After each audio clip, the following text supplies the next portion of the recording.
Hello guys, कैसे हो आप सब लोग। मैं Puneet Kumar study point channel का बहुत बहुत हार्दिक स्वागत है। चलो गाइस, जैसा कि मैं आपके लिए लेकर आया हूँ आज फिजिक्स। ठीक है गाइस, यूपीपी यानी कि फिजिक्स। ठीक है, फिजिक्स के स्पेशल हैं दोस्तों हमारे पास 130%। कितने परसेंट है दोस्तों? 130%। और जो कि बहुत ही धमाकेदार ये क्लास होने वाली है। ठीक है गाइज, मैं उम्मीद करता हूँ कि ये प्रश्न आपको बहुत ही पसंद आएंगे। आप कोई भी एग्जाम देंगे तो उसमें आपको 4 से 5% इन्हीं प्रश्नों में से आपको मिल जाएंगे। ठीक है गाइज, क्लियर। चलो भाई स्टार्ट करते हैं फिजिक्स की न्यूमेरिक क्लास के साथ। कार्य का मात्रक होता है वो दोस्तों, option A joule, B neutron, C watt, D dyne. Guys अगर हम बात करें कार्य का मात्रक हमारा क्या होता है? ऑप्शन नंबर ए जूल। ठीक है गाइज, कार्य का मात्रक होता है जूल। लेकिन वाट किसका होता है दोस्तों? वाट होता है आपका शक्ति का। ठीक है गाइज, और डाइन जो होता है दोस्तों वो बल का मात्रक होता है CGS पद्धति में। यानी कि CGS का मतलब होता है सेंटीमीटर, ग्राम, सेकेंड। ठीक है गाइज, ये होता है डाइन, किसका मात्रक होता है? बल का मात्रक। और वाट जो होता है वो किसका मात्रक होता है दोस्तों? शक्ति का या सामर्थ्य का मात्रक। क्लियर गाइज, नेक्स्ट चलते हैं भाई दूसरे क्वेश्चन। बल का मात्रक है फैराडे, फर्मी, न्यूटन, किलोग्राम। तो अगर बात करें हम न्यूटन की, तो बल का जो मात्रक होता है वो दोस्तों क्या होता है? न्यूटन होता है। और एक दूसरा कौन सा होता है दोस्तों? अभी बताया था मैं, डाइन बल का मात्रक होता है CGS पद्धति में। ठीक है, तो बल का मात्रक है वो क्या है? न्यूटन। क्वेश्चन नंबर 3 की तरफ चलते हैं गाइज। चालक की विद्युत प्रतिरोधकता। ठीक है गाइस, चालक की विद्युत प्रतिरोधकता की इकाई है फैराडे। ठीक है गाइस, थोड़ा सा बड़ा कर लेते हैं इसकी। फैराडे, वोल्ट, एम्पियर, ओम मीटर। अगर गाइस हम बात करें चालक की विद्युत प्रतिरोधक की जो इकाई है वो होती है दोस्तों ओम मीटर। अगर बात कर लेते हैं, ठीक है गाइस, इसका जो आंसर हो जाएगा डी हो जाएगा। अगर बात करें एम्पियर जो होती है दोस्तों वो विद्युत धारा की इकाई होती है। किसकी होती है? यानी कि जो विद्युत होती है हमारे पास, करंट होता है, यानी कि हम कह सकते हैं कि जो करंट होता है, करंट की जो इकाई होती है वो होती है एम्पियर। ठीक है दोस्तों, वो 15%। प्रश्न नंबर 4 की तरफ चलते हैं। प्रकाश वर्ष इकाई है वह वर्ष जिसमें सूर्य का प्रकाश अधिक रहा हो, वह वर्ष जिसमें कार्यभार हल्का रहा हो, प्रकाश द्वारा एक वर्ष में चली गई दूरी। या ऑप्शन नंबर डी है गाइज, सूर्य तथा पृथ्वी के बीच की दूरी। तो दोस्तों ध्यान देना है, प्रकाश वर्ष जो इकाई है वो किसकी है गाइज? ऑप्शन नंबर सी, प्रकाश द्वारा एक वर्ष में चली गई दूरी को हम क्या कहते हैं दोस्तों? प्रकाश वर्ष कहते हैं। ठीक है कोई दोस्तों, क्या कहते हैं इसे? हम प्रकाश वर्ष कहते हैं। क्वेश्चन नंबर 5 की तरफ चलते हैं। एक पारसेक तारों संबंधी दूरियां मापने का मात्रक है बराबर है 4.25 प्रकाश वर्ष के या 3.25 प्रकाश वर्ष के। ठीक है गाइस, ऑप्शन आपके ऊपर भी हैं, तो इधर देख लेते हैं हम। ये 4.50 प्रकाश वर्ष के, 3.0 प्रकाश वर्ष के। तो गाइस अगर हम बात करें प्रकाश वर्ष कितने वर्ष के बराबर होता है, इसमें ये पूछा है कि एक पारसेक तारों संबंधी दूरियां मापने का मात्रक है बराबर होता है किसके? 3.25 प्रकाश वर्ष के। लेकिन दोस्तों कहीं कहीं पर आपको ये क्या मिलता है? 3.26 प्रकाश वर्ष। ये भी आपको ऑप्शन सवाल में मिलता है, 3.26 प्रकाश वर्ष। क्लियर है दोस्तों, यानी कि एक पारसेक बराबर होता है। क्वेश्चन नंबर नेक्स्ट चलते हैं क्वेश्चन दोस्तों। क्वेश्चन नंबर 6, पारसेक मात्रक है गाइस, अगर बात करें समय का नहीं होता है, प्रकाश का नहीं, दूरी का होता है बिल्कुल। पारसेक जो मात्रक होता है दूरी का होता है। दूरी का सबसे बड़ा मात्रक प्रकाश है, पारसेक है। उसके बाद दूसरा प्रकाश वर्ष है, और एक होता है खगोलीय इकाई 1 AU। ठीक है, उसके बाद खगोलीय इकाई जिसे हम बोल देते हैं एक्स्ट्रा यूनिट। उसके बाद आता है दोस्तों पारसेक मात्रक है किसका? चुंबकीय फलक। तो इसका जो आंसर हो जाएगा गाइज वो हो जाएगा ऑप्शन नंबर ए, दूरी का। क्वेश्चन नंबर 7 की तरफ चलते हैं दोस्तों। माप की कौन सी इकाई को 0.39 से गुणा करने पर इंच प्राप्त होता है? ऑप्शन ए मिलीमीटर को, बी सेंटीमीटर को, सी मीटर को, डी डेसीमीटर को। वैसे अगर हम बात करें सेंटीमीटर की, तो जब माप की कौन सी इकाई को 0.39 से गुणा करने पर इंच प्राप्त होता है वो होती है दोस्तों ऑप्शन नंबर बी, यानी कि सेंटीमीटर। जब आप सेंटीमीटर को 0.39 से गुणा करोगे, 0.39 गुणा सेंटीमीटर कितना होता है? 100 के बराबर। तो ये बनेगा 39, यानी कि ये होता है हमारा किसके? इंच के बराबर। क्वेश्चन नंबर 8 की तरफ चलते हैं। बहुत ही शानदार सवाल है अभी। एक नैनोमीटर होता है। देखो दोस्तों, नैनोमीटर की अगर हम बात करें सबसे पहले हम जान लेते हैं ऑप्शन नंबर ए, 10⁻⁻6 सेंटीमीटर नहीं होता, 10⁻9 सेमी नहीं होता, 10⁻12 सेमी नहीं, 10⁻15 सेमी नहीं। यानी कि इसमें अगर हम बात करें तो नैनोमीटर जो होता है 10⁻9 वो होता है हमारा नैनोमीटर। अगर 10⁻12 की बात आ रही है तो ये होता है दोस्तों पिकोमीटर। क्या होता है गाइज? ये पिकोमीटर। उसी प्रकार अगर हम 10⁻15 की बात कर लेते हैं दोस्तों, ये होती है हमारी फर्मी मीटर। लंबाई की सबसे छोटी इकाई जिसे बोलते हैं हम फर्मी मीटर। और 10⁻⁻6 होता है दोस्तों माइक्रोमीटर। ठीक है दोस्तों, आई हो गए सारे पॉइंट क्लियर। चलिए नेक्स्ट चलते हैं दोस्तों, एम्पियर मापने की इकाई है एम्पियर। ऑप्शन है वोल्टेज, बी करंट, सी प्रतिरोध और डी है गाइज आपका पावर। गाइज दोस्तों अगर हम बात करें एम्पियर मापने की इकाई, तो एम्पियर मापने की इकाई है वह दोस्तों ऑप्शन नंबर बी करंट। क्या है दोस्तों? करंट। यानी कि एम्पियर मापने की जो इकाई है वो होती है करंट। क्लियर दोस्तों। क्वेश्चन नंबर 10 की तरफ चलते हैं, बहुत ही धमाकेदार प्रश्न है। निम्न में से कौन सा सुमेलित नहीं है? नोट जहाज की चाल की माप, बिल्कुल है साहब। नॉटिकल मील नौ संचालन में प्रयुक्त दूरी की इकाई को मापते हैं नॉटिकल मील से। एंगस्ट्रॉम प्रकाश के तरंगदैर्ध्य की इकाई होती है प्रकाश वर्ष। प्रकाश वर्ष समय मापन की इकाई नहीं होती, ये किसकी इकाई होती है दोस्तों? ये होती है दूरी की। तो यही हमारा आंसर हो जाएगा। ठीक है दोस्तों, प्रकाश वर्ष के द्वारा हम दूरी को मापते हैं, एंगस्ट्रॉम के द्वारा प्रकाश की तरंगदैर्ध्य की इकाई को मापते हैं, नॉटिकल मील के द्वारा हम नौ संचालन में प्रयुक्त दूरी की इकाई को मापते हैं और नोट के द्वारा दोस्तों हम जहाज की चाल की माप बताते हैं। ठीक है, यानी कि जहाज की चाल को मापते हैं हम किस में मापते हैं? नोट में के द्वारा मापते हैं। नेक्स्ट चलते हैं भाई दूसरे पेज पर। 1 हॉर्स पावर में कितने वाट होते हैं दोस्तों? सभी को पता है 1000 वाट, 750 वाट, 746 वाट या 748। तो गाइस ये जो जाएगा इसका आंसर हो जाएगा ऑप्शन नंबर सी। सभी को पता होना चाहिए क्वेश्चन कि 1 हॉर्स पावर में कितने वाट होते हैं दोस्तों? 746 वाट होते हैं। नेक्स्ट आता है क्वेश्चन नंबर 12। जूल ऊर्जा से उसी तरह संबंधित है जिससे पास्कल। पास्कल की अगर दोस्तों हम बात कर लें, पास्कल एक मात्रक होता है। ऑप्शन है मात्रा का, बी दबाव का, सी घनत्व का, डी शुद्धता। अगर दोस्तों बात करें हम दबाव, दबाव मतलब दाब, दाब का जो मात्रक होता है दोस्तों पास्कल होता है। ठीक है गाइस, जैसे जूल जो ऊर्जा का मात्रक होता है उसी प्रकार जो पास्कल है वो किसका मात्रक होता है दोस्तों? वो होता है आपके दबाव का मात्रक। क्वेश्चन नंबर 13 की तरफ चलते हैं भाई। देखो फिर आगे क्वेश्चन, 1 माइक्रोन लंबाई प्रदर्शित करता है। 1 माइक्रोन की अगर हम बात करें 10 की पावर -6 मीटर को, 10 की पावर -9 मीटर को, 10 की पावर -12 मीटर को, 10 की पावर -15 मीटर को। तो दोस्तों ये होता है ऑप्शन नंबर ए, 10 की पावर 6 मीटर को 1 माइक्रोन लंबाई प्रदर्शित करता है। 10 की पावर 9 मीटर मतलब दोस्तों नैनोमीटर हमने बताया था। 10 की पावर -12 मीटर दोस्तों पिकोमीटर होता है। क्या होता है 10 की पावर 12? ये पिकोमीटर होता है गाइज। ठीक है, और उसके बाद अगर हम 10 की पावर -15 की बात करें दोस्तों तो ये होता है हमारा फर्मी मीटर। ठीक है गाइज, तो ये आई होप मैं उम्मीद करता हूँ कि चारों के चारों ये आपको याद हो जाएंगे। ठीक है दोस्तों, नेक्स्ट चलते हैं भाई क्वेश्चन नंबर 14 की तरफ। कौन सी एक वायुमंडल के ओजोन परत की मोटाई नापने वाली इकाई है? ऑप्शन ए नॉट, नॉट के द्वारा भी हमने पढ़ा था दोस्तों नौ संचालन की दूरी मापी जाती है। दो ऑप्शन मैक्सवेल, नॉटिकल मील, नॉटिकल मील भी नहीं होता। तो कोई दाई जो अगर हम बात करें परत की मोटाई, ओजोन परत की जो मोटाई नापने वाली जो इकाई है उसे बोलते हैं दोस्तों ऑप्शन नंबर बी डाप्सन। यानी कि डाप्सन के द्वारा हम ओजोन परत की मोटाई को नापते हैं। ठीक है गाइस, क्वेश्चन नंबर 15 की तरफ चलते हैं भाई। निम्न में से कौन सी एक अदिश राशि है? देखो दोस्तों अदिश राशि की बात आ गई, ऊर्जा, बलागुण, संवेग या विस्थापन। दोस्तों अगर हम बात करें ऊर्जा, ऊर्जा हमारी अदिश राशि है। अदिश राशि आपकी वो राशि होती है जिनमें केवल और केवल किसकी जरूरत पड़ती है? परिमाण की, जिसमें केवल परिमाण होता है। लेकिन सदिश राशियों में क्या होता है? ये दोनों होते हैं, परिमाण के साथ साथ दिशा भी होगी, वो होती है सदिश राशि। तो ऊर्जा में जो है दोस्तों केवल क्या होता है? परिमाण होता है, इसलिए अदिश राशि क्या है? हमारी ऊर्जा। नेक्स्ट क्वेश्चन है दोस्तों नंबर 16, अदिश राशि है सदिश राशि है। सदिश राशि की बात चल रही है अभी क्वेश्चन नंबर 16 में।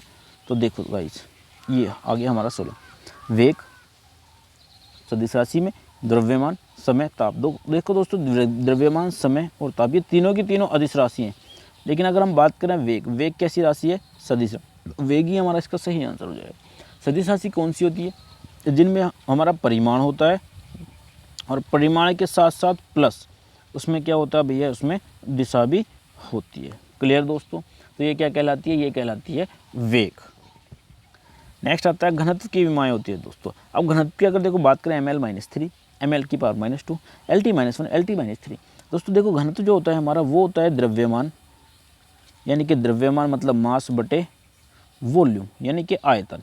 ठीक है गाइज, तो ये होता है हमारा द्रव्यमान। मास की अगर हम बात करें तो m होता है m, और द्रव्यमान का वॉल्यूम का मतलब आयतन यानी कि L-3।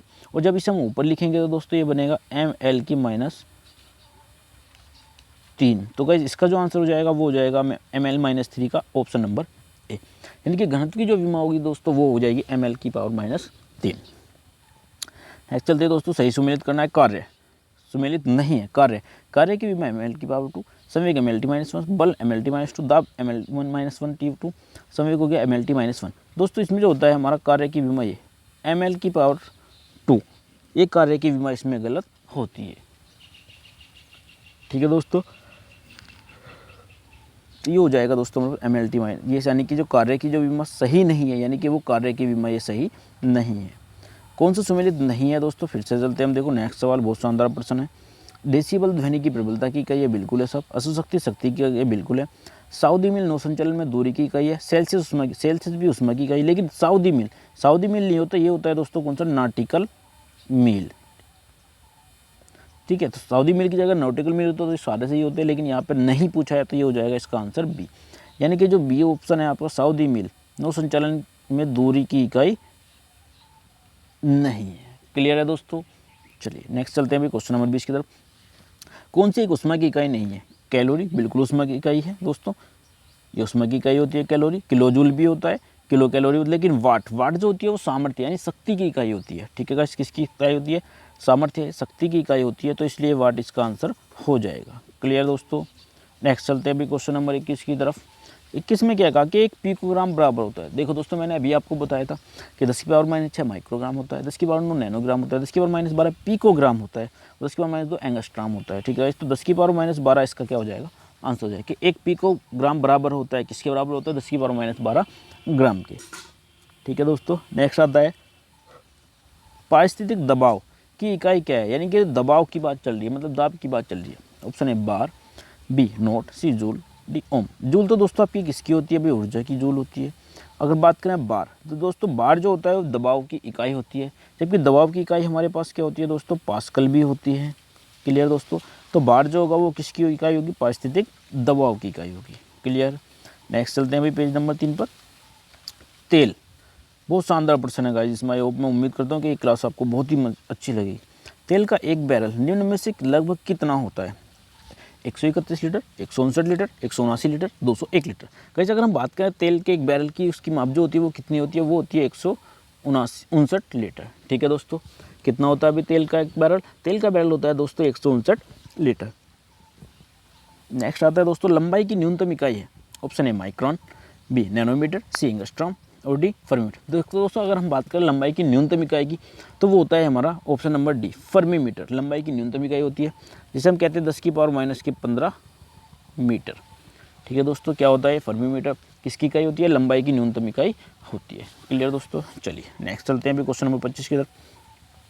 क्यूसेक में क्या मापा जाता है? ऑप्शन है जल की शुद्धता, बी जल की गहराई, सी जल का बहाव, डी जल की मात्रा। देखो तो गाइज अगर हम बात करें क्यूसेक के दो में क्या मापा जाता है या क्यूसेक के द्वारा क्या मापा जाता है, तो जो ऑप्शन नंबर बी है जल का बहाव, यानी कि जल जो बहता है उसे हम किसके द्वारा मापते हैं? क्यूसेक के द्वारा मापा जाता है। तो इसका ऑप्शन नंबर बी आपका आंसर सही हो जाएगा। क्लियर दोस्तों। नेक्स्ट चलते हैं भाई 26 की तरफ। निम्न में से किसका विमेय सूत्र आवेग के समान होता है? ऑप्शन है बल, बी संवेग, सी बलागुण, डी त्वरण। गाइस अगर इसकी बात करें तो ये होता है ऑप्शन नंबर बी संवेग। तो क्योंकि जो संवेग का विमेय सूत्र होता है वही आपके आवेग का विमेय सूत्र होता है। क्वेश्चन नंबर 27 की तरफ चलते हैं दोस्तों। निम्न में से कौन सा मूल परिणाम है? ऑप्शन ए आयतन, बी समय, सी वेग, डी बल।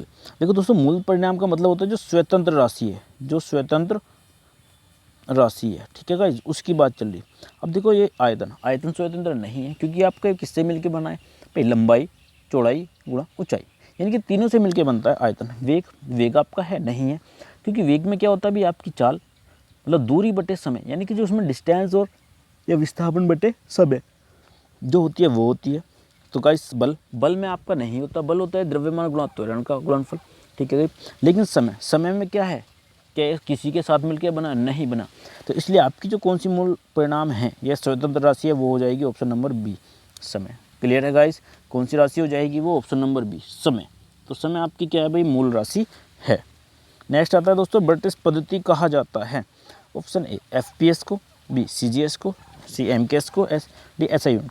देखो दोस्तों अगर एफपीएस की बात करें, एफपीएस को कहा जाता है ब्रिटिश पद्धति। लेकिन एफपीएस पद्धति की अगर हम बात फुल फॉर्म की बात करें, फुट पाउंड सेकेंड। ठीक है दोस्तों, ये होती है एफपीएस की फुल फॉर्म। उसी प्रकार अगर हम सीजीएस की बात करें दोस्तों, सेंटीग्राम, सेंटीमीटर, जी सौ दोस्तों ग्राम, सेमी ग्राम या सेकंड। और एमकेएस की बात करें दोस्तों तो मीटर, किलोग्राम या किलो, और एस का हो गया मतलब सेकंड। क्लियर है दोस्तों। तो ये सारी की सारी आपकी क्लियर हो गई है। एफपीएस मतलब फुट पाउंड सेकंड, सीजीएस मतलब सेंटीमीटर, ठीक है, सेंटीग्राम सेकंड, MKS का मतलब दोस्तों मीटर किलोग्राम सेकेंड। क्लियर है दोस्तों। और जो ब्रिटिश पद्धति है वो कहा जाता है आपकी किसकी, FPS को। लेकिन जो CGS पद्धति है उसे कहा जाता है क्या दोस्तों, फ्रेंच पद्धति। क्या कहा जाता है गाइस इसको, फ्रेंच पद्धति। ठीक है दोस्तों, तो हम सारे के सारे पॉइंट यहाँ से क्लियर करते हुए चल रहे हैं। नेक्स्ट क्वेश्चन पे चलते हैं भाई। क्वेश्चन नंबर 29, बल का विमेय सूत्र। दोस्तों बल का विमेय सूत्र क्या होता है, देखो बल क्या होता है दोस्तों, हम अगर बात करें F बराबर होता है ma। m का मतलब दोस्तों a, m ठीक है, द्रव्यमान होता है a। त्वरण का मतलब होता है दोस्तों L(T)⁻²।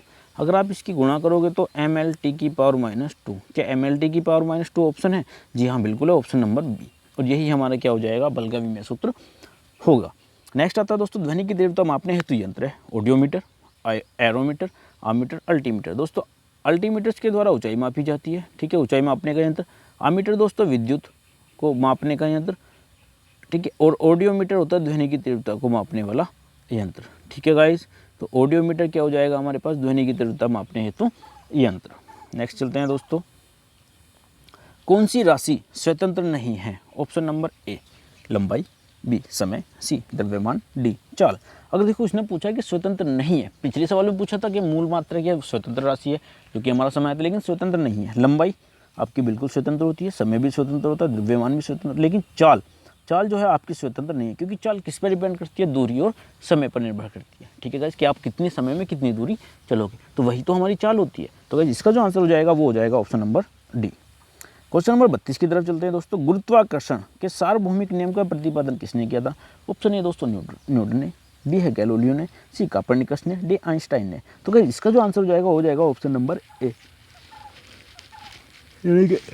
गुरुत्वाकर्षण के सार्वभौमिक नियम का प्रतिपादन किसने किया था दोस्तों, ऑप्शन नंबर ए मतलब न्यूटन ने किया था। किसने किया था दोस्तों इसका, A option number A, Newton के द्वारा इसका गुरुत्वाकर्षण के सार्वभौमिक नियम का प्रतिपादन किया। और ये नियम क्या था दोस्तों, जी F बराबर जी m1 m2 upon r square. ठीक है दोस्तों, ये होता था इसके गुरुत्वाकर्षण का नियम। नेक्स्ट चलते हैं दोस्तों, क्वेश्चन नंबर 3, किसी लिफ्ट में बैठे हुए व्यक्ति को अपना भार कब अधिक होता है, जब लिफ्ट त्वरित गति से ऊपर जा रही हो, जब लिफ्ट त्वरित गति से नीचे जा रही हो। नेक्स्ट विकल्प देख लेते हैं गाइज, समान वेग से ऊपर जा रही है, समान वेग से नीचे आ रही है। तो गाइज अगर हम बात करें कि जब किसी लिफ्ट में बैठे हुए व्यक्ति को अपना भार कब अधिक मालूम होता है, जब लिफ्ट त्वरित गति से कहाँ जा रही है दोस्तों, ऊपर जा रही है। यानी कि इसका जो आंसर हो जाएगा गाइज, उसका हो जाएगा ऑप्शन नंबर ए। क्लियर है। चलिए दोस्तों नेक्स्ट चलते हैं भाई, पेंडुलम घड़ी तीव्र गति से चल रही है ग्रीष्म ऋतु में, शीतकाल में, और दो ऑप्शन है दोस्तों वर्षा ऋतु में। ठीक है, वर्षा ऋतु भी आपका हो जाएगा इसमें ऑप्शन नंबर सी। और डी है दोस्तों, हम देख लेते हैं एक बार, बसंत ऋतु में। तो अगर हम बात करें पेंडुलम की घड़ी जो तीव्र गति से चलती है वो किस में चलती है, ऑप्शन नंबर बी शीतकाल। शीतकाल का मतलब सर्दियों या जाड़ों में जो है पेंडुलम की जो गति है वो क्या होती है दोस्तों, तेज चलती है। ठीक है, नेक्स्ट चलते हैं भाई, पदार्थ के संवेग और वेग के अनुपात में कौन सी भौतिक राशि प्राप्त होती है। देखो दोस्तों, पदार्थ का जो संवेग होता है वो होता है mv, ठीक है गाइस mv, और जो वेग होता है वो होता है v। इनका अनुपात निकाला, v से v कटा तो क्या बचा m। m का मतलब मास का मतलब होता है आपका द्रव्यमान, यानी कि ऑप्शन नंबर सी इसका आंसर सही हो जाएगा। क्लियर दोस्तों। चलिए नेक्स्ट चलते हैं भाई, सड़क पर चलने की अपेक्षा बर्फ पर चलना क्या होता है दोस्तों, कठिन होता है। ऑप्शन नंबर ए, बर्फ सड़क से सख्त होती है, बी सड़क बर्फ से सख्त होती है, सी जब हम अपने पैरों से धक्का देते हैं तो बर्फ कोई प्रतिक्रिया व्यक्त नहीं करता, या ऑप्शन नंबर डी है दोस्तों, बर्फ में सड़क की अपेक्षा घर्षण कम होता है। तो ऑप्शन नंबर डी इसका दोस्तों आपका क्या हो जाएगा सही आंसर। ये घर्षण की जगह दोस्तों आपका घर्षण होगा भी। ठीक है, तो क्या हो जाएगा इसका ऑप्शन नंबर डी आपका आंसर हो जाएगा। क्वेश्चन नंबर नेक्स्ट चलते हैं भाई, लोलक घड़ियाँ गर्मियों में क्यों सुस्त हो जाती हैं। ऑप्शन नंबर ए, गर्मियों में दिन लंबे होने के कारण, बी कुंडली में घर्षण के कारण, सी लोलक की लंबाई बढ़ जाती है जिससे उसके दोलन में लगा हुआ समय बढ़ जाता है, या गर्मी में लोलक की का भार बढ़। दोस्तों अगर लोलक की बात चलती है तो ऑप्शन नंबर सी, लोलक की लंबाई बढ़ जाती है जिससे इकाई दोलन में लगा हुआ समय बढ़ जाता है। ठीक है दोस्तों, क्या हो जाएगा इसका आंसर, लोलक घड़ियाँ गर्मियों में क्यों सुस्त हो जाती हैं, क्योंकि उसका यही कारण है कि लोलक की लंबाई बढ़ जाती है जिससे कोई इकाई दोलन में लगा हुआ समय भी बढ़ जाता है। ठीक है गाइस, नेक्स्ट चलते हैं भाई, ये देखिए ये आ गया, अगर किसी वस्तु को 8 किमी प्रति सेकंड, ठीक है दोस्तों, अगर किसी वस्तु को 8 किमी प्रति सेकंड, ये ध्यान देना, 8 किमी प्रति सेकंड के वेग से अंतरिक्ष में फेंका जाए तो क्या होगा। नंबर ए, वह वस्तु अंतरिक्ष में चली जाएगी, नहीं। बी, वह वस्तु पृथ्वी पर आ गिरेगी। जी ऑप्शन नंबर सी है दोस्तों, वह पृथ्वी के चारों ओर कक्षा में परिक्रमा या वह फट जाएगी। देखो दोस्तों, मैं इसमें आपको बता देता हूँ, ये जो सवाल होता है ये पलायन वेग का होता है। पलायन वेग का मतलब अगर आप 11.2 किलोमीटर प्रति सेकंड के वेग से अगर किसी वस्तु को फेंकोगे तो वो वस्तु पलायन कर जाएगी। पलायन का मतलब वो पृथ्वी से बाहर चली जाएगी और लौटकर नहीं आएगी। लेकिन उसने बात कितनी कही कि 8 किलोमीटर प्रति सेकंड के वेग से अंतरिक्ष में फेंका जाए तो क्या होगा, तो दोस्तों वह वस्तु वापस पृथ्वी पर आ गिरेगी। क्लियर दोस्तों, तो ऑप्शन नंबर बी इसका आपका सही आंसर हो जाएगा। कौन सा आंसर हो जाएगा दोस्तों, ऑप्शन नंबर बी। क्लियर है भाई, आई होप आपको समझ में आया होगा। क्योंकि अगर 11.2 किलोमीटर प्रति सेकंड के वेग से अगर हम कोई वस्तु को फेंकेंगे तो वो वस्तु क्या कर जाएगी, पलायन कर जाएगी। ठीक है गाइस, नेक्स्ट चलते हैं भाई। तेल में अंशतः भरा हुआ एक टैंकर समतल सड़क पर आगे की ओर एक समान त्वरण से जा रहा है तो तेल का मुक्त पृष्ठ क्षैतिज बना रहेगा। क्षैतिज में इस प्रकार आनत होगा कि पिछले सिरे कम गहराई होगी, क्षैतिज में इस प्रकार आनत होगा कि पिछले सिरे अधिक गहराई होगी, या फिर ऑप्शन नंबर डी परवलयी वक्र का। तो गाइस अगर वो जा रहा है मुक्त पृष्ठ से तो उस पर जो आसार है, जो उस पर जो पृष्ठ बनेगा वो कैसा होगा दोस्तों, वो ऑप्शन नंबर डी परवलयी आकार का होगा। ठीक है गाइस, कैसा होगा भाई, वो परवलयी आकार का वक्र का आकार होगा। नेक्स्ट चलते हैं भाई। लोलक की कालावधि टाइम पीरियड निर्भर करता है। ऑप्शन नंबर ए द्रव्यमान के ऊपर निर्भर करती है, बी लंबाई के ऊपर निर्भर करता है, सी समय के ऊपर निर्भर करता है, डी तापक्रम के ऊपर निर्भर करता है। दोस्तों अगर हम बात करें लोलक की कालावधि या टाइम पीरियड, जो निर्भर करता है वो करता है किसके दोस्तों, ऑप्शन नंबर बी लंबाई के ऊपर निर्भर करता है। क्योंकि लोलक कभी भी आपके द्रव्यमान पर निर्भर नहीं करेगा, तो किसके पे करेगा, लंबाई पर। ठीक है, तो आपने फॉर्मूला भी देखा होगा, टी बराबर √2π√L/G। ठीक है, जी गुरुत्व दोनों तो, और एल हमारी डोरी या कोई भी है उसकी लंबाई होती है, और टी होता है आवर्तकाल, लोलक का कालावधि जिसे हम बोलते हैं टाइम पीरियड या आवर्तकाल। ठीक है गाइस, तो क्या होगा, लंबाई के ऊपर निर्भर करेगी। क्वेश्चन नंबर नेक्स्ट चलते हैं भाई 41 की तरफ। किसी पिंड वह वस्तु का भार पृथ्वी तल पर सब जगह होता है, ध्रुवों पर सर्वाधिक होता है, विषुवत रेखा पर अधिक होता है, मैदानों की अपेक्षा पहाड़ों पर अधिक होता है। तो गाइस अगर इसकी हम बात करेंगे, किसी पिंड में वस्तु का भार जो होता है वो कहाँ पर अधिक होता है दोस्तों, वो ध्रुवों पर अधिक होता है। यानी कि ऑप्शन नंबर 20 का आपको सही आंसर हो जाएगा। कहाँ पर अधिक होता है वो दोस्तों, ध्रुवों पर अधिक होता है। क्वेश्चन नंबर 42 की तरफ चलते हैं भाई। हवा में लोहे और लकड़ी की समान भार की गेंद को समान ऊंचाई से गिराने पर पृथ्वी पर दोनों एक समय गिरेंगी। ठीक है साहब, ए पहले गिरेगी या बी बाद में गिरेगी, लकड़ी की गेंद बाद में गिरेगी, कुछ अंतराल में। देखो दोस्तों अगर हम बात करें कि हवा में लोहे और लकड़ी की समान भार की गेंद को जब समान ऊंचाई से गिराते हैं तो क्या होगा, दोनों एक साथ पृथ्वी पर आकर गिरेंगी। तो वो ऑप्शन नंबर ए, पृथ्वी पर दोनों एक समय गिरेंगी। ठीक है गाइज, ये हो जाएगा इसका आंसर। क्वेश्चन नंबर 43 की तरफ चलते हैं भाई। अंतरिक्ष यात्री निर्वात में सीधे खड़े नहीं रह सकते क्योंकि गुरुत्व नहीं होता, वायुमंडल में श्यानता बल बहुत तीव्र होता है, सौर वायु ऊपर की ओर बल का, वायुमंडल दबाव बहुत कम होता है। तो गाइस इसमें अगर हम बात करें कि अंतरिक्ष यात्री निर्वात में सीधे खड़े नहीं हो सकते क्योंकि वहाँ पर क्या नहीं होता, वहाँ पर गुरुत्व नहीं होता। यानी कि ऑप्शन नंबर ए इसका सही आंसर होगा कि अंतरिक्ष यात्री निर्वात में सीधे खड़े नहीं रह सकते क्योंकि वहाँ पर गुरुत्व नहीं होता है। ठीक है गाइज, क्वेश्चन नंबर 44 की तरफ। एक वस्तु का पृथ्वी पर द्रव्यमान 100 किलोग्राम है। ठीक है साहब, गुरुत्व जनित त्वरण जी बराबर 100 मीटर प्रति सेकंड स्क्वायर। अगर चंद्रमा पर, ठीक है गाइस ध्यान देना है, अगर चंद्रमा पर वस्तु का द्रव्यमान होगा तो देखो दोस्तों, पहली बात तो जो द्रव्यमान होता है वस्तु का वो यहाँ पर है वही हमारा हर जगह होगा क्योंकि द्रव्यमान में कोई भी चीज़ नहीं होता। तो इसका जो आंसर हो जाएगा दोस्तों वो हो जाएगा option number C, 100 kilogram. Clear है दोस्तों, कितना हो जाएगा भाई इसका, 100 किलोग्राम आंसर हो जाएगा। नेक्स्ट चलते हैं भाई। पिसा की झुकी हुई मीनार गिर नहीं जाती क्योंकि वह शीर्ष भाग में पतली हो गई है, वह बड़े तल के क्षेत्र को आच्छादित करती है, इसका गुरुत्वाकर्षण केंद्र निम्न स्थिति में रहता है, गुरुत्वाकर्षण केंद्र में जाने वाली ऊर्ध्वाधर लाइन रेखा तल के अंदर रहती है। तो इसका जो गाइस हो जाएगा ऑप्शन नंबर डी कि गुरुत्वाकर्षण केंद्र से जाने वाली ऊर्ध्वाधर लाइन रेखा तल के अंदर रहती है। क्लियर दोस्तों, नेक्स्ट चलते हैं भाई। भारीहीनता होती है गुरुत्वाकर्षण की शून्य स्थिति में, जब गुरुत्वाकर्षण घटता है तब निर्वात की स्थिति में या उपरोक्त में। जब दोस्तों भारीहीनता जो होती है वो होती है कब, जब गुरुत्वाकर्षण की शून्य स्थिति हो जाए तो उसे हम क्या बोलते हैं, उसे हम बोलते हैं भारहीनता। क्लियर है गाइस, आई बात भी समझ में। चलो नेक्स्ट चलते हैं भाई क्वेश्चन नंबर 47 की तरफ। विनाशकारी भूकंप को गुरुत्व के कारण त्वरण होगा 550 सेमी प्रति सेकंड स्क्वायर, 750 सेमी प्रति सेकंड स्क्वायर, ये स्क्वायर कर लेना दोस्तों, 950 सेमी प्रति सेकंड स्क्वायर और 980 सेमी प्रति सेकंड स्क्वायर। तो गाइस अगर हम बात करें विनाशकारी भूकंप को गुरुत्व के कारण त्वरण जो होगा वो होता है दोस्तों ऑप्शन नंबर सी 950 सेमी प्रति सेकंड स्क्वायर। क्या होता है? विनाशकारी भूकंप को गुरुत्व के कारण त्वरण होगा। ठीक है गाइस, नेक्स्ट चलते हैं भाई। दो उपग्रह पृथ्वी के इर्द गिर्द एक ही वृत्तीय कक्षा में गतिशील हैं।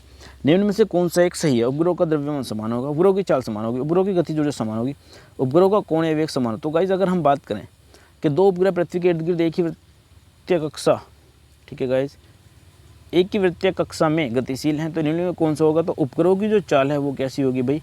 वो समान होगी। इसका जो आंसर हो जाएगा वो ऑप्शन नंबर बी हो जाएगा। ठीक है, नेक्स्ट चलते हैं दोस्तों।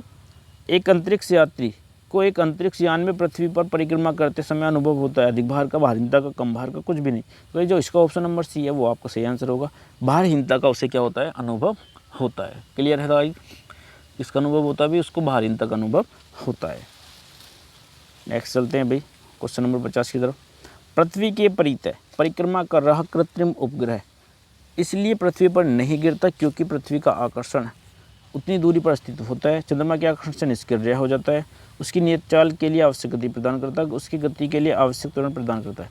देखो तो गाइस इसमें कहा पृथ्वी के परितः परिक्रमा कर रहा कृत्रिम उपग्रह इसलिए पृथ्वी पर नहीं गिरता क्योंकि पृथ्वी का त्वरण उसकी गति के लिए आवश्यक त्वरण प्रदान, उसकी नियमित चाल के लिए आवश्यक गति प्रदान करता है। तो गाइस इसका जो हो जाएगा ऑप्शन नंबर सी इसका आंसर हो जाएगा। ठीक है गाइस, नेक्स्ट चलते हैं भाई।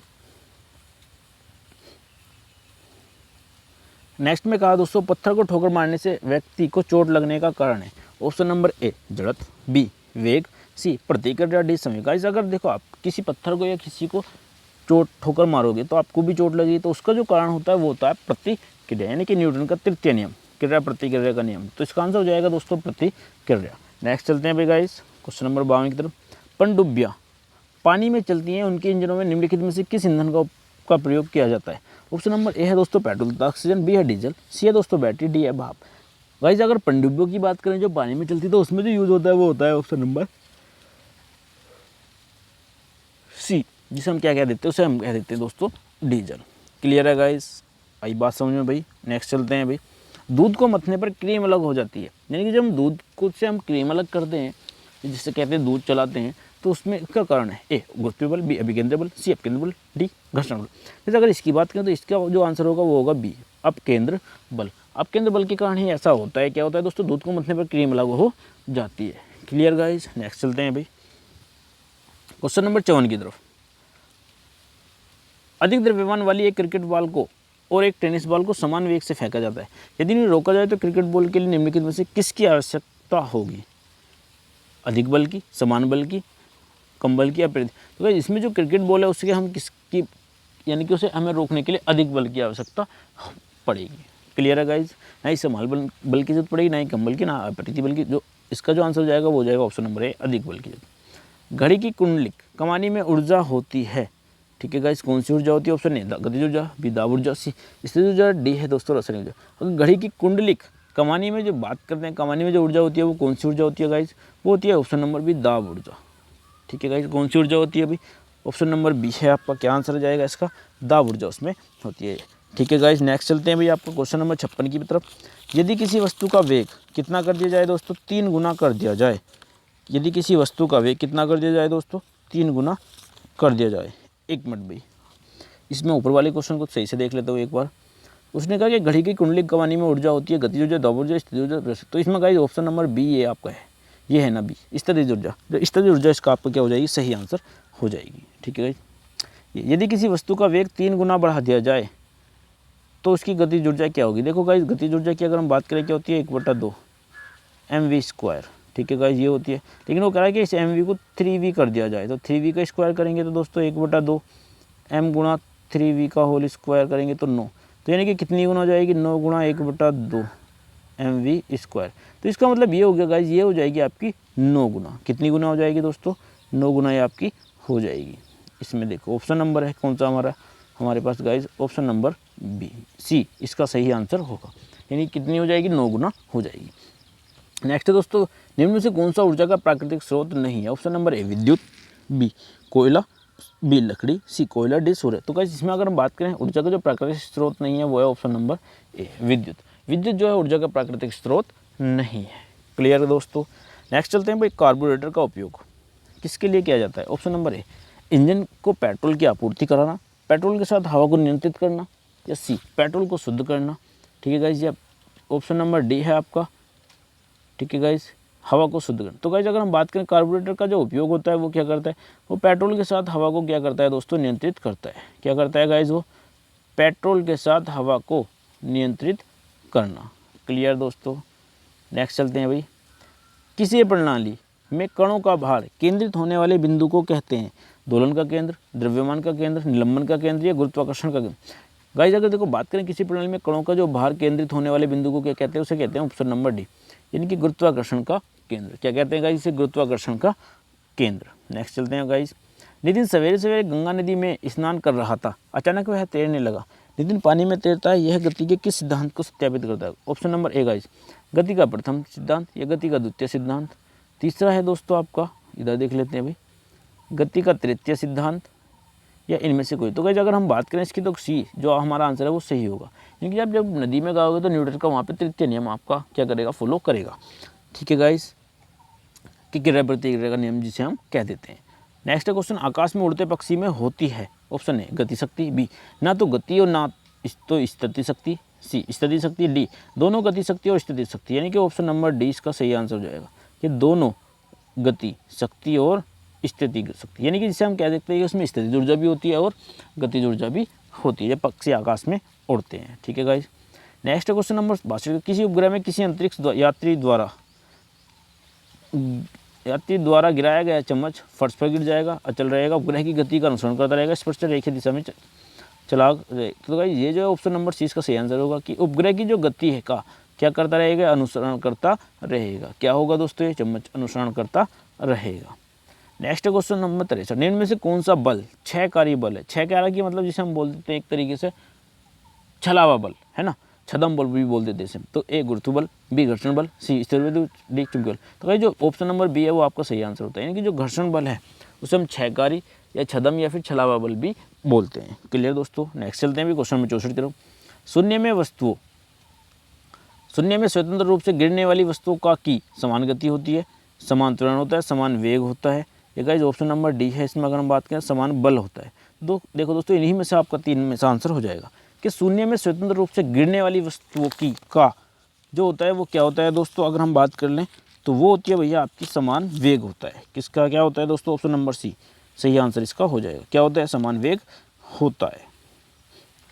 क्वेश्चन नंबर 65 तक चलते हैं। ये कोई वस्तु अधिकतम भारशील हो जाती है वायु में, बी जल में, सी हाइड्रोजन में, डी किस में है गाइस? डी है निर्वात में। तो गाइस अगर हम बात करें कोई वस्तु अधिकतम भारशील हो जाती है, कब होती है दोस्तों? वो ऑप्शन नंबर डी निर्वात में हो जाती है। Clear guys. नेक्स्ट चलते हैं भाई।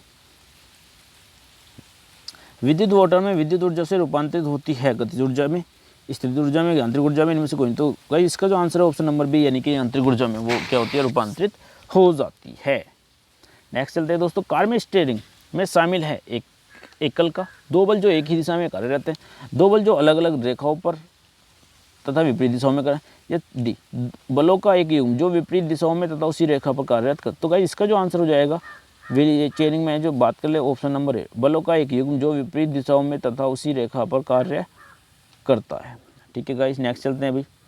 शुष्क बैटरी सेल में कौन सी ऊर्जा होती है? ऑप्शन नंबर ए रासायनिक ऊर्जा, बी सौर ऊर्जा, सी पवन ऊर्जा, डी चुंबकीय ऊर्जा। तो गाइस अगर शुष्क बैटरी सेल की बात करें कौन सी ऊर्जा होती है इसमें? ऑप्शन नंबर ए यानी कि 68 का जो आंसर हो जाएगा वो हो जाएगा कौन सी ऊर्जा गाइस? रासायनिक ऊर्जा इसमें होती है। क्लियर दोस्तों। नेक्स्ट चलते हैं भाई। नेक्स्ट सवाल बहुत शानदार प्रश्न है, ये देखिए। यदि किसी गेंद को ऊर्ध्वाधर रूप से ऊपर फेंका जाए तो गुरुत्वीय त्वरण गेंद की गति की विपरीत दिशा में होगा, गेंद की गति की दिशा में होगा। जैसे जैसे गेंद नीचे आते है त्वरण में वृद्धि होगी, उस तो बिंदु पर शून्य होगा। तो गाइस इसका जो आंसर हो जाएगा वो हो जाएगा ये, जैसे जैसे गेंद नीचे आती जाएगी उसके त्वरण में वृद्धि होगी। क्लियर है गाइस। क्या हो जाएगा? उसके त्वरण में वृद्धि हो जाएगी। क्वेश्चन नंबर नेक्स्ट चलते हैं 70 की तरफ दोस्तों। क्या कहा 70 में? किसी बांध की दीवार नींव आधार पर अधिक चौड़ी होती है क्योंकि धारारेखन आवश्यक होता है। वह गहराई के साथ बढ़ने वाले दाब को सहन कर सकती है। वह क्षैतिज समतल पर हॉरिजॉन्टल प्लेन में बढ़ने वाले दाब को सहन कर सकती है। यह वह वायुमंडलीय दाब के साथ। तो गाइस इसका जो आंसर हो जाएगा वो हो जाएगा सी। वह क्षैतिज समतल यानी इनके हॉरिजॉन्टल जो प्लेन होता है में बढ़ने वाले दाब को क्या कर सकती है दोस्तों? सहन कर सकती है। Clear guys. नेक्स्ट चलते हैं भाई। चिमटा, फायर डोंग्स जिसे हम बोलते हैं, किस प्रकार का उत्तोलक का उदाहरण? प्रथम प्रकार का, द्वितीय प्रकार का, प्रथम एवं द्वितीय प्रकार के उत्तोलकों के समायोजन का, इनमें से कोई नहीं। तो अगर हम बात करें चिमटा, जो चिमटा होता है हमारा तृतीय प्रकार के उत्तोलक में, तृतीय इसमें है नहीं, तो इसका आंसर हो जाएगा इनमें से कोई नहीं। क्लियर है दोस्तों, बात आ रही समझ में? तो इसका आंसर जो हो जाएगा वो क्या हो जाएगा? वो हो जाएगा इनमें से कोई नहीं। नेक्स्ट चलते हैं भाई क्वेश्चन नंबर 72 की तरफ। व्यक्ति का भार उस लिफ्ट में अधिक होगा जो स्थिर वेग से ऊपर की ओर चलता है, स्थिर वेग से नीचे की ओर चलता है, ऊपर की ओर त्वरित होने वाले पर, या नीचे की ओर त्वरित होने। तो अगर हम बात करें व्यक्ति का भार उस लिफ्ट में अधिक होगा, कौन सी लिफ्ट में अधिक होगा? जो ऊपर की ओर क्या करेगी? त्वरित होने वाले वेग से चलेगी, यानी कि ऊपर को जो अपनी त्वरण से चलेगी, जिसका वेग त्वरण ऊपर की ओर जाएगा। ठीक है गाइस, नेक्स्ट चलते हैं भाई। एक चलती हुई कार और एक रेल इंजन दोनों में समान गतिज ऊर्जा है, किसका संवेग ज़्यादा होगा गाइस? अगर बात करें ए कार का, बी रेल इंजन का, सी दोनों का, या डी निश्चित नहीं कहा जाता। तो गाइस इसका जो आंसर हो जाएगा option number B, rail engine जो होगा उसकी जो दक्षता होगी, ठीक है गाइस, उसका जो संवेग होगा पी और एमवी होगा वो ज़्यादा होगा। नेक्स्ट चलते हैं क्वेश्चन नंबर 74। पृथ्वी के भ्रमण की गति है ऑप्शन नंबर 2.8 किमी प्रति मिनट, 2.5 किमी प्रति मिनट, 31 किमी प्रति मिनट, 39.5 किमी प्रति मिनट। तो गाइस इसकी बात करें तो इसका आंसर हो जाएगा ए, यानी कि 2.8 किमी प्रति मिनट जो है उसमें क्या होता है? पृथ्वी के भ्रमण की गति होती है। ठीक है गाइस, क्लियर है। नेक्स्ट चलते हैं भाई। आवेग माप है द्रव्यमान का, वेग का, गति की प्रमात्रा का, या भार का। गाइस अगर बात कर लेते हैं आवेग, आवेग जो माप होती है आपकी वो किसकी होती है दोस्तों? वो होती है आपकी वेग की, ऑप्शन नंबर बी, यानी कि 75 का बी। आवेग माप है किसकी गाइस? वेग की। क्वेश्चन नंबर 76 की तरफ चलते हैं दोस्तों। सीमांत घर्षण निर्भर करता है तल की प्रकृति पर। ठीक है सर। नेक्स्ट आते हैं आपके ऑप्शन, इधर देख लेते हैं।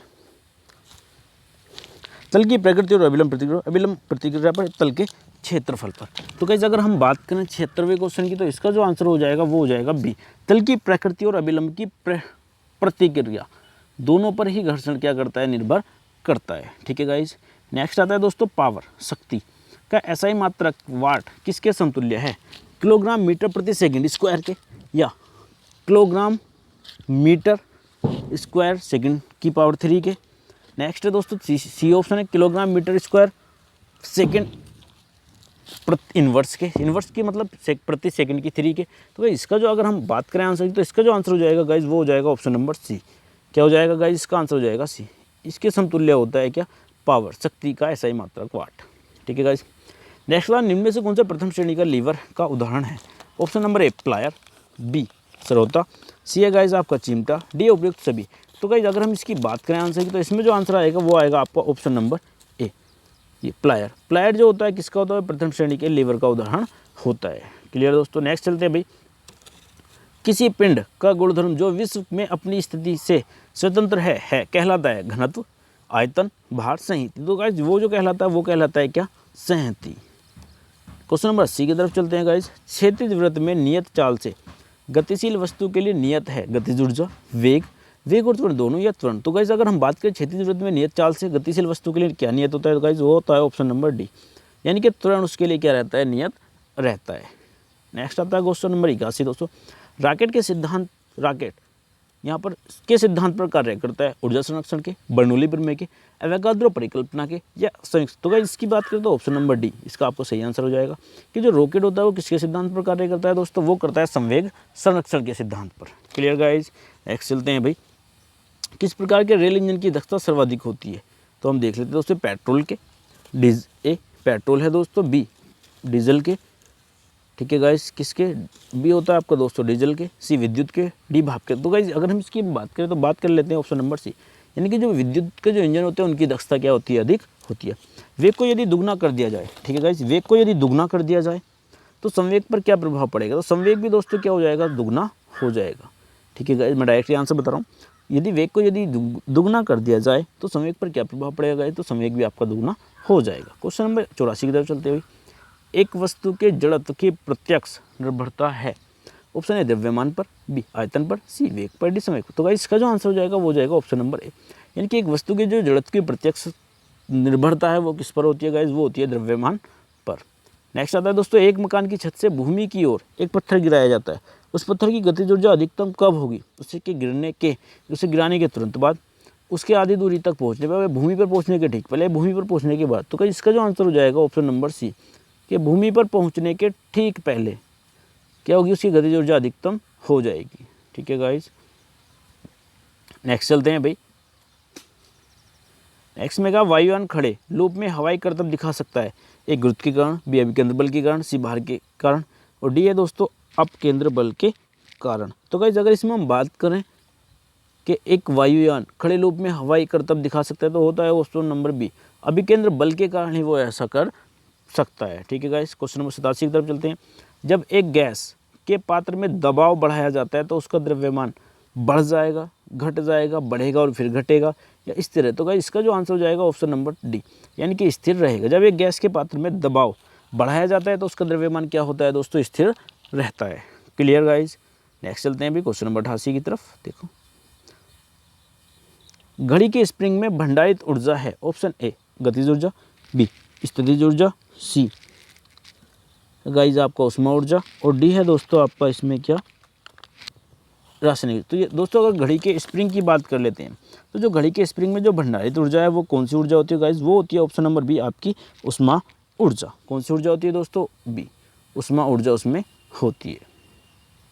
नेक्स्ट आता है दोस्तों गुरुत्वाकर्षण नियम की परिभाषा किसने दी थी, option A Newton, B Galileo, C Archimedes, D Faraday. तो गाइस अगर हम बात करें गुरुत्वाकर्षण नियम की जो परिभाषा दी थी वो दी थी ऑप्शन नंबर ए न्यूटन ने। किसके ने दी थी दोस्तों, वो न्यूटन ने दी थी। नेक्स्ट चलते हैं दोस्तों, दूध को मथने पर क्रीम अलग हो जाती है, इसका कारण है ऑप्शन ए गुरुत्वीय बल, बी अपकेंद्र बल, सी अभिकेंद्र बल, डी घर्षण। तो गाइस इसका जो कारण है वो है ऑप्शन नंबर सी अपकेंद्र बल, यानी कि अपकेंद्र बल के कारण ही क्या होता है, दूध को मथने पर क्रीम अलग हो जाती है। नेक्स्ट आता है दोस्तों रिचार्जेबल सेल्स में सेल के भीतर किस प्रकार की ऊर्जा भंडारित होती है, ऑप्शन नंबर ए विद्युत ऊर्जा, सी रासायनिक ऊर्जा, डी गतिज ऊर्जा, और बी है दोस्तों स्थितिज ऊर्जा। अगर दोस्तों हम बात करें रिचार्जेबल सेल की, तो इसमें जो आंसर होती है गाइस वो होती है आपकी रासायनिक ऊर्जा। ठीक है गाइस, कौन सी ऊर्जा होती है इसमें, ऑप्शन नंबर सी रासायनिक ऊर्जा होती है रिचार्जेबल सेल में। और सेल के भीतर किस प्रकार की ऊर्जा भंडारित होती है इसमें दोस्तों रासायनिक ऊर्जा। नेक्स्ट चलते हैं गाइस, मानव को विद्युत ऊर्जा का सबसे पुराना रूप है, ए पवन ऊर्जा, बी सौर ऊर्जा, सी ज्वार ऊर्जा, डी भूतापी ऊर्जा। तो गाइस इसका जो आंसर हो जाएगा मानव को विद्युत ऊर्जा का सबसे पुराना रूप है वो है दोस्तों ऑप्शन नंबर बी सौर ऊर्जा। क्लियर है गाइस। नेक्स्ट चलते हैं हवा की ऊर्जा है, ऑप्शन नंबर ए दोस्तों हवा में जो ऊर्जा होती है वो कौन सी होती है, ऑप्शन नंबर ए केवल गतिज ऊर्जा। ठीक है गाइस, सी विद्युत ऊर्जा, बी केवल गतिज ऊर्जा, ए बी दोनों होती है। तो गाइस इसमें जो होती है हवा की जो ऊर्जा होती है वो होती है दोस्तों केवल और केवल कौन सी गाइस, गतिज ऊर्जा। क्लियर। नेक्स्ट चलते हैं भाई, बादल वायुमंडल में किसके कारण से तैरते हैं, यानी कि जो बादल होते हैं वो वायुमंडल में क्या होता है, तैरते हैं। जैसे बोलते हैं हम घटा, है ना, वो तैरते हैं। तो किसके कारण तैरते हैं, निम्न तापमान के, निम्न आयतन के, निम्न वेग के, निम्न घनत्व के। तो गाइस इसकी अगर हम बात करें तो इसका जो आंसर हो जाएगा ऑप्शन हो जाएगा डी, यानी कि वो घनत्व के कारण उसमें तैरते हैं। किस में तैरते हैं दोस्तों, बादल वायुमंडल में तैरते हैं। ठीक है गाइस, क्या हो जाएगा भाई इसका आंसर, इसका आंसर हो जाएगा दोस्तों ऑप्शन नंबर डी। नेक्स्ट चलते हैं भाई, टेलीविजन सिग्नल एक निश्चित दूरी से अधिक पर प्राप्त नहीं हो सकते क्योंकि सिग्नल कमज़ोर है, एंटीना कमज़ोर है, हवा सिग्नल को अवशोषित करती है, या पृथ्वी की सतह क्या है भाई दोस्तों, घुमावदार है। तो इसकी अगर हम बात करें तो गाइस इसका जो आंसर हो जाएगा वो डी हो जाएगा, क्योंकि पृथ्वी की सतह जो है घुमावदार है, इसलिए ऐसा होता है। नेक्स्ट चलते हैं भाई, यदि एक गति में घूर्णन का अक्ष वस्तु के माध्यम से गुजरता है तो गति को कहा जाता है। तो भाई इसमें जो गति है, गति को हम क्या कहते हैं, तो गति को जो कहते हैं दोस्तों उसमें कहते हैं हम 96 का हो जाएगा दोस्तों ऑप्शन नंबर सी, यानी कि घूर्णन गति। क्या कहते हैं दोस्तों, उसको कहते हैं हम ऑप्शन नंबर सी घूर्णन गति। Clear guys. वर्ष 1945 में नागासाकी जापान में गिराए गए बमों में इस्तेमाल होने वाली विखंडनीय सामग्री क्या थी, option A guys plate sodium, B pluton, B potassium, C है दोस्तों प्लूटोनियम, डी लोहा। तो इसकी अगर हम बात करें तो ये हो जाती है ऑप्शन नंबर सी प्लूटोनियम। ठीक है गाइज, कौन सी है, यानी कि वर्ष 1945 में नागासाकी जापान में गिराए गए बमों में जो इस्तेमाल होने वाली विखंडनीय सामग्री है वो क्या थी दोस्तों, वो थी आपकी प्लूटोनियम। ठीक है दोस्तों, ये नेक्स्ट चलते हुए, यदि कोई व्यक्ति लिफ्ट में बैठा है तो उसे कब महसूस होगा कि उसका वजन बढ़ गया है, जब एलिवेटर तेज़ी से ऊपर की ओर तरफ बढ़ रहा हो, जब एलिवेटर तेज़ी से नीचे की ओर बढ़ रहा हो, या एलिवेटर निरंतर वेग के साथ ऊपर जा रहा हो, और नेक्स्ट ऑप्शन है जब एलिवेटर निरंतर वेग के साथ नीचे जा रहा हो। तो गाइस इसमें अगर हम बात कर लेते हैं क्वेश्चन में कि जब कोई व्यक्ति लिफ्ट में बैठा है तो उसे कब महसूस होगा जब कि उसका वजन बढ़ा हुआ, जब एलिवेटर तेज़ी से ऊपर की ओर बढ़ रहा हो। ठीक है गाइस, कहाँ को बढ़ेगा, वो ऊपर की ओर बढ़ेगा, तो तभी हमें ये महसूस होगा, यानी कि ऑप्शन नंबर ए इसका सही आंसर। ठीक है गाइस, नेक्स्ट आता है भाई दोस्तों, निम्न में से किस प्रक्रिया में ऊर्जा का उत्सर्जन होता है? ए श्वसन में, बी सी तरल पानी वाष्पीकरण में, सी बी प्रकाश संचलन में, या डी होता है दोस्तों अवशोषण में। तो गाइस अगर हम बात करें कि निम्न में से किस प्रक्रिया में ऊर्जा का जो उत्सर्जन है वो होता है, ऑप्शन नंबर ए श्वसन में। कौन सी प्रक्रिया में होता है गाइस? वो श्वसन में उसका ऊर्जा का उत्सर्जन होता है। ठीक है गाइस, नेक्स्ट चलते हैं भाई। सोवा क्वेश्चन है, यदि एक लड़का एक ट्रेन में बैठा है तो जो निरंतर वेग पर चल रही है और उसके द्वारा एक गेंद की सीधे हवा में फेंकने हैं, यानी कि सीधे हवा में फेंकता है, तो गेंद उसके समान गिरेगी, उसके पीछे गिरेगी, उसके हाथ में गिरेगी, या उपरोक्त में से कोई। तो गाइस ऐसी कंडीशन में क्या होगा, जो गेंद है वो उसके कहाँ गिरेगी? उसके हाथ में गिरेगी। क्लियर है दोस्तों? कहाँ पर गिरेगी भाई? वो गेंद उसके हाथ में गिरेगी। ठीक है गाइस, नेक्स्ट चलते हैं भाई।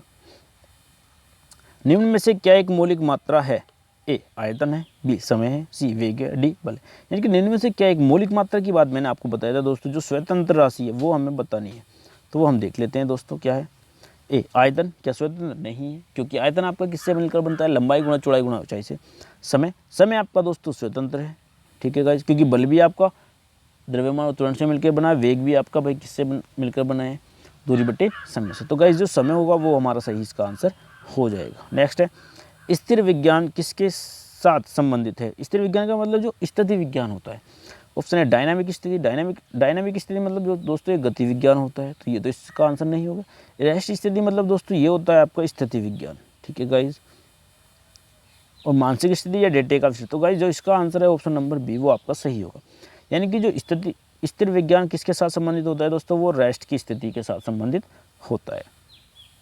क्वेश्चन नंबर 100, सभी मूल बलों में सबसे दुर्बल बल है? ठीक है गाइस, ऑप्शन नंबर ए गुरुत्वीय बल, बी स्थिर विद्युत बल, सी चुंबकीय बल, डी नाभिक। तो गाइस इसका जो आंसर हो जाएगा वो हो जाएगा ऑप्शन नंबर ए गुरुत्वीय बल। सभी बलों में क्या है? मूल सबसे कमजोर दुर्बल बल है। नेक्स्ट चलते दोस्तों, व्यक्ति पृथ्वी की सतह की तुलना में चंद्रमा की सतह पर अधिक ऊंचा क्यों उछल सकता है? चंद्रमा में गुरुत्वाकर्षण के कारण पृथ्वी की तुलना में कम होता है।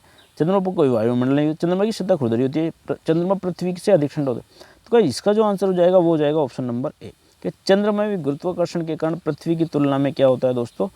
कम होता है। पृथ्वी की तुलना में क्या होता है गाइज? वो कम होता है। ठीक है दोस्तों, नेक्स्ट चलते हैं भाई।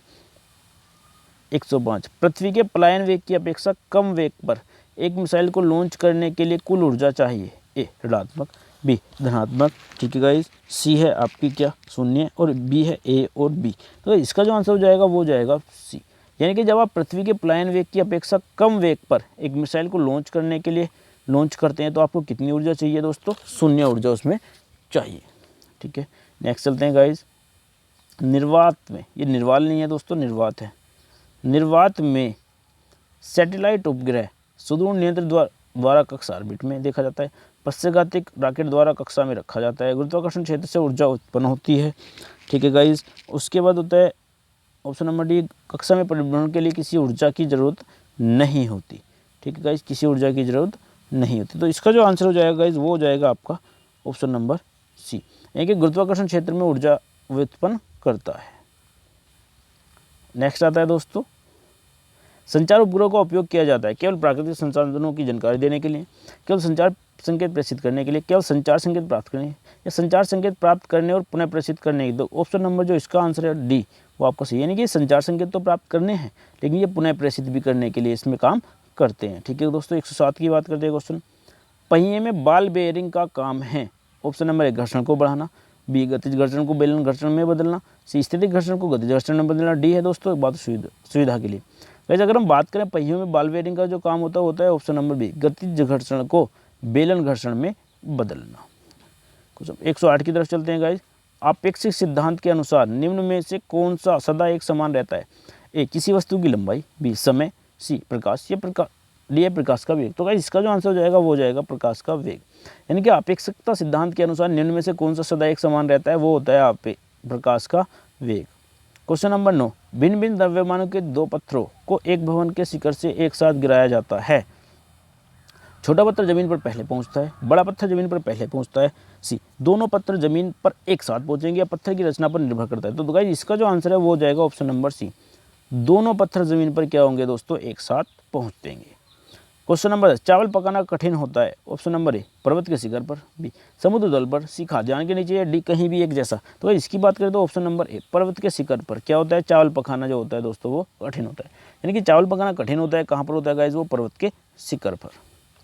क्वेश्चन नंबर 111 की दोस्तों हम बात करते हैं, दौड़ के दौरान धावक का गुरुत्व केंद्र होता है उसके पैरों के आगे, उसके पैरों के पीछे, शरीर के मध्य में और शरीर के बाईं ओर। ठीक है गाइज, अगर हम बात करते हैं क्वेश्चन नंबर 111 की, तो इसका जो आंसर हो जाता है वो हो जाता है ऑप्शन नंबर ए, उसके पैरों के आगे क्या होता है, उस दौड़ के दौरान धावक का जो गुरुत्व केंद्र होता है कहाँ पर होता है, उसके पैरों के आगे। ठीक है, इस क्वेश्चन नंबर 112 की बात चलती है, निम्न में से किसका प्रयोग नोदक या रॉकेटों में ईंधन के रूप में किया जाता है, द्रव हाइड्रोजन प्लस द्रव नाइट्रोजन, द्रव ऑक्सीजन प्लस द्रव ऑर्गन। नेक्स्ट देखते हैं भाई, ये द्रव नाइट्रोजन एवं द्रव ऑक्सीजन या फिर द्रव हाइड्रोजन एवं द्रव ऑक्सीजन। तो इसका जो आंसर हो जाएगा वो हो जाएगा डी, द्रव हाइड्रोजन एवं द्रव ऑक्सीजन का प्रयोग इसमें हम करते हैं। क्वेश्चन नंबर 113 की बात करते हैं दोस्तों, पदार्थ के संवेग और वेग के अनुपात से कौन सी भौतिक राशि प्राप्त की जाती है। देखो दोस्तों, पदार्थ का जो संवेग होता है P बराबर होता है mv बटे वेग होता है v से कटेगा तो क्या बनेगा भाई m। कौन सी भौतिक राशि प्राप्त की जाती है m, और m क्या होता है वेग, कोणीय वेग, द्रव्यमान। तो दोस्तों m होता है मास, मास मतलब द्रव्यमान। इसका जो आंसर हो जाएगा वो हो जाएगा ऑप्शन नंबर बी, यानी कि द्रव्यमान। क्लियर गाइज, नेक्स्ट चलते हैं भाई, जल में तैरना न्यूटन की गति के किस नियम के कारण संभव है। अभी बताया था हमने, प्रथम नियम के कारण नहीं, द्वितीय नियम के कारण नहीं, तृतीय नियम के कारण बिल्कुल है सब, ये सभी नहीं जी। इसका आंसर हो जाएगा ऑप्शन नंबर सी, यानी कि तृतीय नियम के कारण ही जल में तैरना आसान होता है। उसमें एक प्रकार की ऊर्जा है जिसे कार्य में बदला जा सकता है। इसका प्रत्यक्ष प्रमाण सबसे पहले किसने दिया था, ऑप्शन नंबर ए सेल्सियस ने, बी देवी ने, सी जूल ने, सी डी रामफोर्ड। तो गाइस अगर हम बात करें सबसे पहले किसने दिया था, वो दिया था ऑप्शन नंबर डी, रामफोर्ड ने। किसने दिया था दोस्तों, वो रामफोर्ड ने दिया था। क्वेश्चन नंबर 116 की तरफ चलते हैं, निम्न में से किस द्रव का घनत्व सबसे कम है। ऑप्शन नंबर ए मरकरी का, बी पेट्रोल का, सी स्वच्छ जल का, और डी है दोस्तों नमकीन का। तो गाइस अगर हम बात करें इसमें तो ऑप्शन नंबर बी, जो पेट्रोल है उसका जो घनत्व वो सबसे कम होता है। नेक्स्ट चलते हैं दोस्तों, पलायन वेग कक्षीय वेग का कितने गुना होता है। ऑप्शन नंबर ए 2 गुना, बी 1.5 गुना, सी √2 गुना, डी है दोस्तों 3 गुना। तो गाइस इसकी अगर हम बात करें तो ऑप्शन नंबर जो सी है वो होता है √2 गुना, यानी कि पलायन वेग जो होता है, ठीक है गाइस, पलायन वेग क्या होता है, √2 गुना किसका होता है, कक्षीय वेग का। ठीक है गाइस, कक्षीय वेग का। तो इसका जो आंसर हो जाएगा गाइस वो हो जाएगा √2 गुना। क्लियर है दोस्तों, चलिए नेक्स्ट चलते हैं अभी, किसने न्यूटन से पहले ही बता दिया था कि सभी वस्तुएं पृथ्वी की ओर आकर्षित होती है। आर्यभट्ट ने, वराहमिहिर ने, बुद्धगुप्त ने, ब्रह्मगुप्त ने। तो गाइस ये थे ऑप्शन नंबर डी, ब्रह्मगुप्त ने। ब्रह्मगुप्त ने, यानी कि ब्रह्मगुप्त ने पहले ही बता दिया था कि सभी वस्तुएं पृथ्वी की ओर आकर्षित होती हैं। ठीक है गाइस, नेक्स्ट आता है 109, यदि पृथ्वी और सूर्य की दूरी जो है उसके स्थान पर दोगुनी होती तो सूर्य द्वारा पृथ्वी पर गुरुत्वाकर्षण बल जो पड़ता है वह होता, जब जितना है उसका 2 गुना, जब जितना है उसका 4 गुना, जब जो जितना है उसका 1/4 भाग, जब जितना है उसका उतना ही। तो यानी कि ये हो जाएगा ऑप्शन नंबर सी। ठीक है गाइस, क्या है ये, सी, जब जितना है उसका क्या हो जाएगा, 1/4 भाग हो जाएगा। नेक्स्ट आता है दोस्तों 120 क्वेश्चन, जो कि बहुत ही धमाकेदार क्वेश्चन है।